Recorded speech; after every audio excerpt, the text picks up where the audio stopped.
Arnaud Guimot est sourd profond de naissance. Depuis 2023, il mène un combat imperceptible pour la majorité de la population. Un film sans sous-titrage, c'est comme si j'avais un très beau livre avec une magnifique couverture, et quand je l'ouvre, il n'y a que des pages blanches. Comme lui, 6 millions de Français sont empêchés d'une compréhension totale des films, faute d'efforts de retranscription et d'audio-description générés par la main de l'homme. Jusqu'en bas, moi c'est moi qui gère le dessin. Oui, ça va. Carbonisé.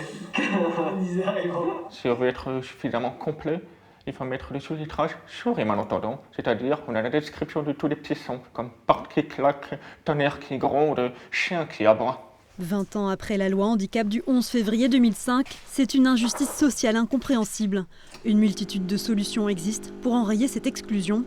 Arnaud a créé un collectif qui alerte et accompagne les festivals de films de montagne à se conformer à la loi. À Grenoble, des efforts ont été faits, 12 festivals ont franchi le pas, et dont 5 ont intégralement sous-titré leur programmation.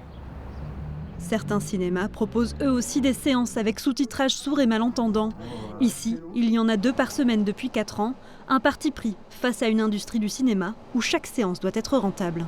On a légiféré, on a obligé les distributeurs de films en langue française de faire des versions accessibles et on a obligé les salles de s'équiper. Mais on peine encore à aller vers l'autonomie des personnes porteuses de handicap et, dans notre cas, malentendantes dans les salles de cinéma, qui puissent venir comme tout un chacun. L'égalité d'accès à l'ensemble des lieux publics. Pour Arnaud, nombreux sont les endroits où le handicap n'est pas une barrière. Escalade, parapente, alpinisme, des sports qu'il pratique grâce à une communication parfois non verbale, sans faille et un travail de sensibilisation.